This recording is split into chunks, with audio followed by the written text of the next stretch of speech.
चर्चा को आगे बढ़ाते हैं। अब आपके सहयोगी बीजेपी के पास चलते हैं और संगीता जी से मैं ये जानना चाहूंगा, संगीता जी, जिस तरीके से मंत्रिमंडल का विस्तार हुआ है, जिन लोगों ने आज शपथ ली है, उसमें भारतीय जनता पार्टी कम से कम अब बिहार में और शायद पूरे देश में ये उतनी पुख्ता तरीके से नहीं कह पाएगी कि हम परिवारवाद के खिलाफ हैं।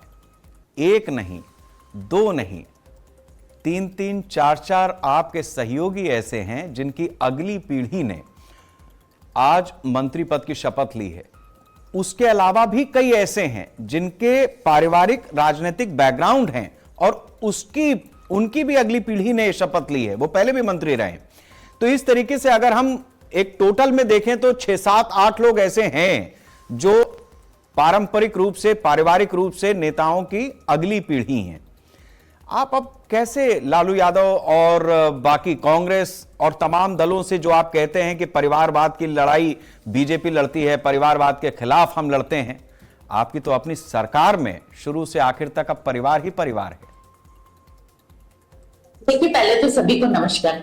और आज तो बहुत ही खुशी का दिन है, एक ऐतिहासिक दिन है कि हमारी एनडीए की सरकार का मंत्रिमंडल का विस्तार हुआ और बहुत ही अच्छे ढंग से सभी के चेहरों पे, पूरे बिहार वासियों के चेहरों पे खुशी नजर आ रही थी और बहुत ही संतुलन ढंग से यह मंत्रिमंडल का विस्तार हुआ। और इस विस्तार में युवा, अनुभवी और सभी वर्गों के प्रतिनिधित्व को प्राथमिकता दी गई है।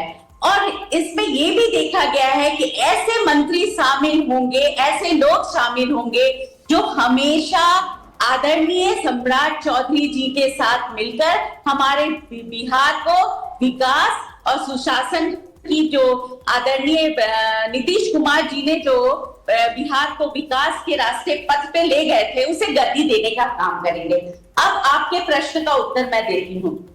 हमारी जो सरकार है वो कभी परिवारवाद में नहीं रहती। इनकी तरह नहीं कि माता के पिताजी के बाद माताजी, माताजी के बाद बेटाजी, बेटाजी के बाद बेटी जी के, तो हम परिवारवाद इसको कहते हैं जो केवल एक संगठन और एक पार्टी जो है वो केवल परिवार का ही सुनती है और परिवार में ही रह के, ऊपर से नीचे तक परिवार ही बसे रहते, जनता का वहां कोई स्थान नहीं होता है। जनता के बारे में ये कुछ भी नहीं सोचते।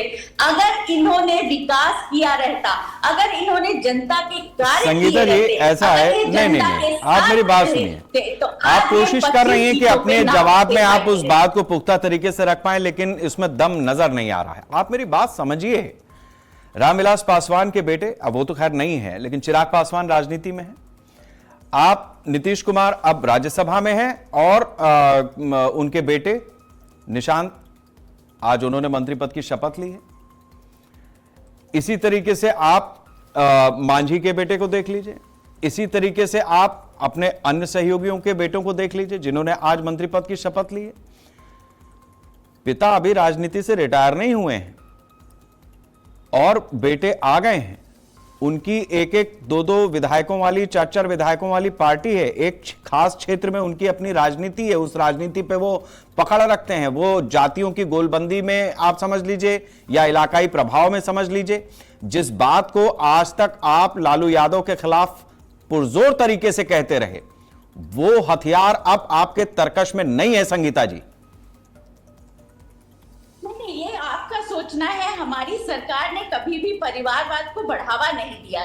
जो कैपेबल है, जो कार्य कर सकते हैं, जो जनता के बीच में है, जो जनता के बारे में सोचते हैं, जो विकास के रास्ते को आगे बढ़ाते हैं, जो विकास के पथ पे चलते हैं, जिनकी नीयत अच्छी है, जिनकी नीति अच्छी है, उनको ही हमारी सरकार उन्हीं को प्राथमिकता देती है। अरे तो जो आपकी नजर में सरकार ये नहीं है कि परिवार नहीं, परिवारवाद का मतलब ये होता है कि आप अगर वो कैपेबल ना भी हो, वो कार्य के लायक ना भी हो, तब भी आप। अरे या आपको लग रहा है ना लालू यादव की पार्टी कौन चलाएगा?